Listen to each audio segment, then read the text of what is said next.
একদম দোকানের মতো খাস্তা আলু সিঙ্গারা কিভাবে তৈরি করবেন সহজ রেসিপি নিয়ে আপনাদের সামনে হাজির হয়েছি। আসসালামু আলাইকুম everyone, welcome back to my kitchen. কেমন আছেন সবাই? আশা করি আল্লাহর রহমতে অনেক ভালো আছেন। কিভাবে আপনারা সহজভাবে সিঙ্গারার ভাঁজ দিবেন তারও থাকবে একদম সিম্পল পদ্ধতি। তো এই সিঙ্গারাটি কিভাবে আপনারা লং টাইম ধরে ক্রিস্পি মুচমুচে রাখবেন তারও রয়েছে অনেক টিপস অ্যান্ড ট্রিক্স। তো ভিডিওটি না টেনে সম্পূর্ণ দেখার অনুরোধ রইল। তো কথা না বাড়িয়ে চলে যাচ্ছি মূল রেসিপিতে, কিভাবে তৈরি করবেন দেখিয়ে দিচ্ছি। প্রথমেই আমি এখানে কতগুলো আলু নিয়েছি, আর দেখতে পাচ্ছেন একদম ছোট আকারে স্কোয়ার শেপ দিয়ে কেটে নিয়েছি। তো এটা তো যে কেউ পেরে যাবেন, সেটা দেখালাম না। তো এটা একটা সাইডে রেখে আমি বাকি কাজগুলো সেরে নিচ্ছি। একটা মিক্সিং বল নিয়েছি, এখানে আমি 2 কাপ পরিমাণ ময়দা নিচ্ছি। আপনারা চাইলে আপনাদের পরিমাণ অনুযায়ী বাড়িয়ে কিংবা কমিয়ে নিতে পারেন। আপনারা চাইলে এখানে আটাও ইউজ করতে পারেন। এখানে হাফ চা চামচ অ্যাড করে দিয়েছি বেকিং পাউডার, এটা কিন্তু বেকিং পাউডারই লাগবে। এখানে আরও ইউজ করেছি হাফ চা চামচ কালো জিরা, লবণ ইউজ করেছি 1 চা চামচ। লবণটা কিন্তু অবশ্যই আপনার টেস্ট অনুযায়ী অ্যাডজাস্ট করে নেবেন। এখন অ্যাড করে দিয়েছি এখানে কুকিং অয়েল, মোটামুটি 3 টেবিল চামচ পরিমাণ আছে। এখন এই শুকনো উপকরণগুলো হাত দিয়ে ভালো করে মিক্স করে নিয়েছি। দেখতে পাচ্ছেন একদম ভিজা ভিজা টাইপ হয়ে গিয়েছে। এখন একদম মুঠ করলে দেখতে পাচ্ছেন একদম মুঠো হয়ে যাচ্ছে, আবার হাত দিয়ে প্রেস করলে ভেঙে যাবে, এমন পরিস্থিতি হতে হবে। তো এখন অ্যাড করে দিচ্ছি নর্মাল পানি, আর অল্প অল্প করে পানিটা দিয়ে একটা ডো তৈরি করে নিতে হবে। ডোটা যেন একদম শক্ত না হয়ে যায়, আবার একদম নরমও না হয়, এই রকম থাকতে হবে। এখন আমি পানি দিয়ে ভালো করে একটা ডো তৈরি করে নিয়েছি। এটা কিন্তু 3 থেকে 4 মিনিটের মতো ভালো করে ময়াম দিয়ে নিতে হবে, তাহলে কিন্তু এই সিঙ্গারার আটাটা একদম খাস্তা হবে। এখন আমি একটু হাতের সাহায্যে কুকিং অয়েল ব্রাশ করে দিয়েছি, আর এটা আমি ঢেকে দিচ্ছি 15 থেকে 20 মিনিটের জন্য। এটা একটা সাইডে রেখে আমি চলে এসেছি কিচেনে। আমি একটা ফ্রাই প্যান নিয়েছি, এখানে কুকিং অয়েল অ্যাড করে দিয়েছি 1 টেবিল চামচ পরিমাণ। এখানে কতগুলো বাদাম নিয়েছি, তো এখানে আমি চীনা বাদামটা ইউজ করেছি। এটা আমি একটু ফ্রাই করে নিচ্ছি। এটা চুলার আঁচটা মিডিয়ামে রেখেই কিন্তু ভেজে নিতে হবে। আর আপনারা চাইলে এখানে বাদামের পরিমাণটা বাড়িয়ে কিংবা কমিয়ে নিতে পারেন। এখন দেখতে পাচ্ছেন মোটামুটি 1.5 মিনিটের মতো ভেজে নিয়েছি, আর এখন এই রকম কনসিস্টেন্সি হলে নামিয়ে নিচ্ছি। এখানে আরও কিছুটা তেল অ্যাড করেছি, মোটামুটি 2 টেবিল চামচ পরিমাণ হবে।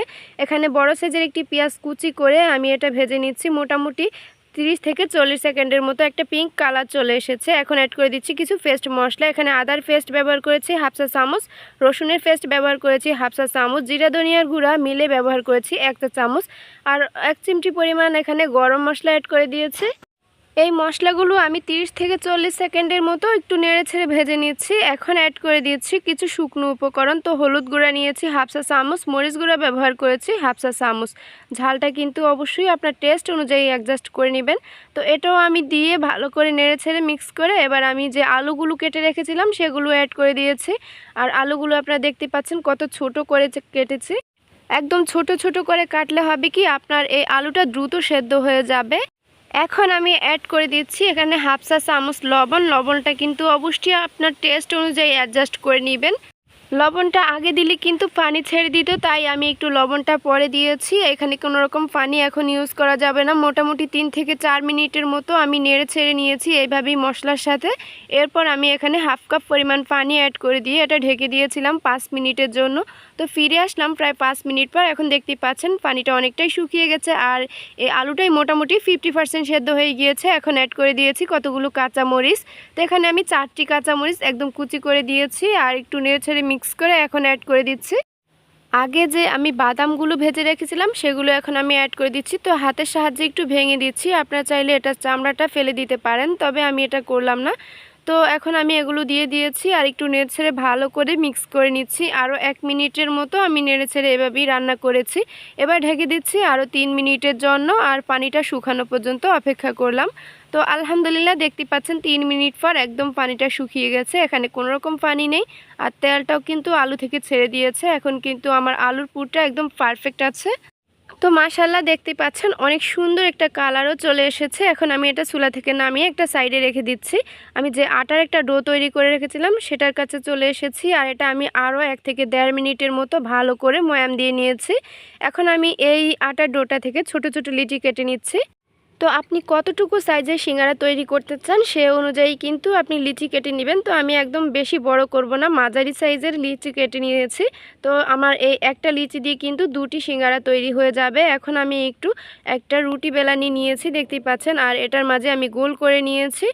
একটা বেলুনের সাহায্যে আমি রুটি বেলে নিচ্ছি, আপনারা দেখতেই পাচ্ছেন। এটা কিন্তু খুব সহজ, আমরা যেভাবে রুটি তৈরি করি সেইভাবেই, তবে একটু রুটি গোল হয় আর এটা একটু লম্বাটে হবে। দেখতে পাচ্ছেন ফুটটা কিন্তু সেমভাবেই পুরোটা রেখে আমি মাঝখান দিয়ে একটা ছুরি দিয়ে কেটে নিয়েছি। আর এখন আমি ভাঁজটা দেখিয়ে দিচ্ছি, একদম সহজভাবে, খেয়াল করেছেন নিশ্চয়ই ভিডিওতে, আমি কিন্তু একদম সহজভাবে দেখানোর চেষ্টা করেছি। তো আমি ফোল্ড করে নিয়েছি আর আমি আলুর পুরটা ভেতরে দিয়েছি, মাঝখান থেকে একটা ভাঙা দিয়ে এবার আমি মুখটা সিল করে দিয়েছি। একদম সহজভাবে, আপনারা খেয়াল করেছেন নিশ্চয়ই, তৈরি হয়ে গেল একদম 3 কোণার একটা সুন্দর ছোটো সিঙ্গারা। আর এটা কিন্তু খুব সহজ, আপনারা খেয়াল করেন ভিডিওতে, আপনাদের বোঝানোর সুবিধার্থে আমি আরও একটা দেখিয়ে দিচ্ছি। আমি আশা করছি আপনারা আমার থেকেও ভালোভাবে পেরে যাবেন।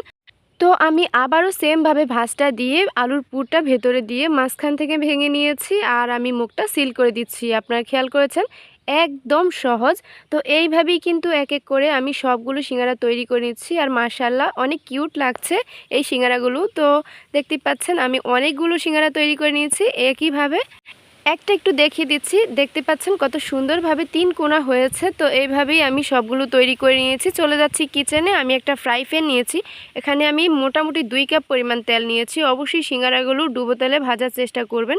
তো একসাথে আমি অনেকগুলো সিঙ্গারা দিয়ে দিয়েছি, আপনারা দেখতেই পাচ্ছেন। আমি এক একটা লেয়ার করে ভেজে নিয়েছি, মোটামুটি আমি এখানে 2টি লেয়ার করে ভেজে নিয়েছি। আর আমার এক একটা লেয়ার হতে প্রায় 10 মিনিটের মতো সময় লেগেছিল। আমি কিন্তু এই সিঙ্গারাগুলো ভাজার সময় চুলার আঁচটা মিডিয়াম হিটে রেখেছিলাম। আর ভাজা পোড়ার কাজগুলো কিন্তু একটু ধৈর্য সহকারে ভেজে নিতে হয়, তাহলে একদম সুন্দরভাবে অনেকটা ক্রিস্পি হয়। তো আপনারা দেখতেই পাচ্ছেন আমি একদম এইরকম করে লালচে করে ভেজে নিয়েছি। মোটামুটি 10 মিনিট সময় লেগেছিল একটা লেয়ার ভাজতে। তো আমি 2টি লেয়ার করে ভেজে নিয়েছি। আর ভিডিওটি ভালো লেগে থাকলে অবশ্যই চ্যানেলটি সাবস্ক্রাইব করার অনুরোধ রইল। এখন আমি একটু 10 মিনিট পর এগুলো ঠান্ডা হয়ে গিয়েছে আর আমি একটু আপনাদেরকে সার্ভ করে দেখিয়ে দিচ্ছি এই সিঙ্গারাগুলো কতটা পারফেক্ট হয়েছে। দোকানের থেকেও কিন্তু অনেকটা হেলদি হয় বাড়ির খাবার। অবশ্যই বাড়িতে খাবার তৈরি করে খাওয়ার চেষ্টা করবেন, তাহলে কিন্তু অনেক ভালো একটা টেস্টও পাবেন আর একটা হেলদি খাবারও পেয়ে যাবেন। এখন আপনাদেরকে একটু ভেঙে দেখিয়ে দিচ্ছি এই সিঙ্গারাগুলো কতটা পারফেক্ট হয়েছে। এটা ভেতরটা যেমন আর উপরের লেয়ারটা অনেক ক্রিস্পি।